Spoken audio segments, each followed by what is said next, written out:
एक संत सवेरे सवेरे स्नान ध्यान करके और एक महल के सामने भिक्षावृत्ति करने के लिए चले गए। भिक्षावृत्ति करने के लिए चले गए तो वहाँ के राजा का एक नियम था, वो वहाँ की गद्दी पर राजा जो ख़त्म हो चुका था, ख़त्म हो गया, तो वहाँ के जो सचिव थे, मंत्री थे, उन्होंने उठा करके बोले महात्मा जी आ जाओ, आज से तुम हमारे राजा हो गए। बोले भैया मैं क्या राजा में जानता हूँ, मैं तो संत हूँ, भिक्षावृत्ति करना भजन करना ये मेरा काम है, मैं इस चीज़ के क्या संबंध रखा। बोले नहीं नहीं, हमारे तो यहाँ का नियम है कि हमारे यहाँ के राजा जो स्वर्गलोक चले जाते हैं तो उसकी चयन करने के लिए ये पद्धति है कि सवेरे सवेरे कोई भी भिक्षावृत्ति करने के लिए हमारे राजमहल के सामने आ जाता है, उसी को राजा बना दिया जाता है। अब तो भैया वो माने नहीं, ज़बरदस्ती बना करके बिठाल दिया तो वहाँ क्या होता है, माने कि क्या करना चाहिए। अब तक जो है इतने राजा बनाए होंगे सब ऐसे ही बने। बोले कि हाँ, केवल 5 साल के लिए बनाए जाएंगे, 5 साल बाद यहाँ से नदी के पल्ली पार जो है जंगल है और वहाँ छोड़ दिया जाएगा, वहाँ जंगली जीव रहते हैं, वो खा जाते हैं। महात्मा बोले कि अच्छे बबालम बने, हमें क्या मालूम है यहाँ राजा बनने का ये नियम है। तो देखो उस समय भगवान राम को भी राजगद्दी में बैठे थे, तो उन्होंने एक विद्युत सभा को बुलाया था सचिवों से कह करके कि आओ भाई, सभा बुलाई और उनसे ये कहा था कि भाई कोई भी अनुचित उचित में कोई कार्य करता हूँ तो आप टोक देना। और आज मैंने भी सब विद्युत सभा बुलाई है, राजकोष में पैसा पूछा उन्होंने कि राजकोष में कितना धन जमा है, कितने कितने कार्य हो रहे हैं, मतलब पूरी की छानबीन उन संत जी ने कर ली।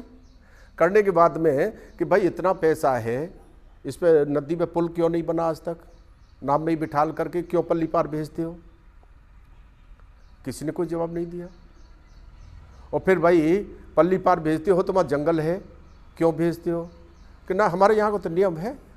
ठीक, तो उन्होंने पूछी विद्युत सभा वाले के इकट्ठे होकर के, बोले कि भाई इस पे पुल बनवा दिया जाए तो कैसा रहेगा, कि बहुत बढ़िया है, आना जाना साधन हो जाएगा, व्यापार का भी हो जाएगा और लोग भी चले जाएंगे।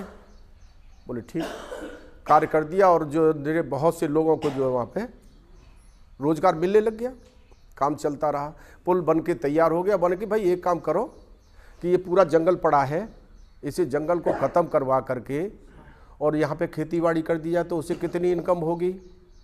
क्या इससे तो कोई पता ही नहीं, सब बहुत होगी। क्या आपकी राय है सबकी।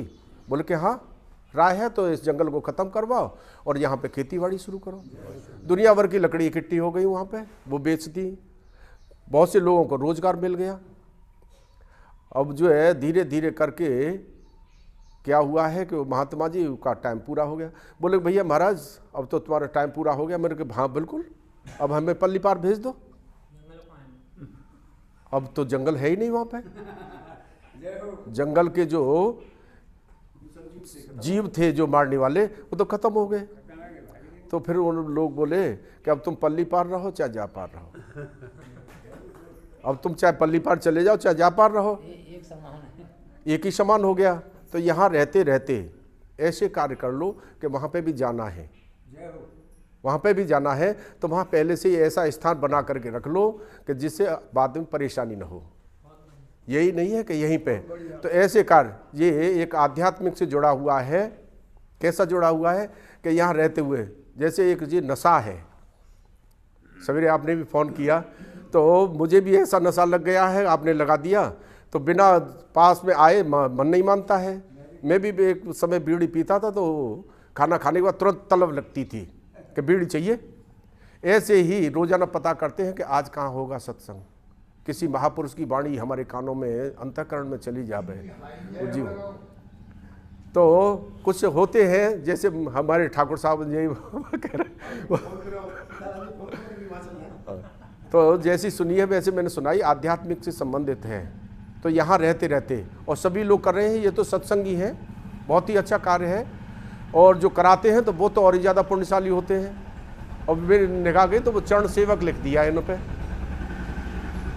हमारे मंदिर के ऊपर चरण सेवक लिख दिया है राकेश कुमार जी ने। और कितने जाने कितने ही जन्मों के पुण्य होंगे जब ये चीज़ यहाँ तक पहुँचता है जी। हम जैसे तो जाने जाने हजारों लाखों जन्म ले लेंगे जब वहाँ तक पहुँच पाएंगे। आप सभी बहुत ही ज़्यादा पुण्यशाली हैं जो दूसरों को भी प्रेरणा देते हैं। मैं तो यही भगवान से प्रार्थना करता हूँ कि दूसरों को भी, जैसे शराबी होता है तो अकेला नहीं पीता, वो कहता है अरे एक घूंट पी ले, कल मत पी लेना, है कहता है। जुआ खेलने वाला होता है, कभी अकेला नहीं खेलता, वो भी 2-4 को इकट्ठा कर लेता है।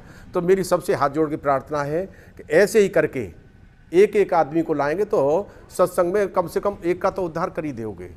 और फिर एक बार उसे बुला करके लिया कैसे ही करके, फिर तो ये सत्संग प्रेमी बैठे हैं अपने आप बुला लेंगे, किसी की जरूरत नहीं पड़ेगी, वो दौड़ करके जाएगा। जैसे हमें भी इसकी नशा चढ़ गया है, थोड़ा थोड़ा होने लग गया है, धीरे धीरे आगे भी होता रहेगा। ऐसे ही भैया सभी को जय श्री कृष्ण, जय श्री राधे।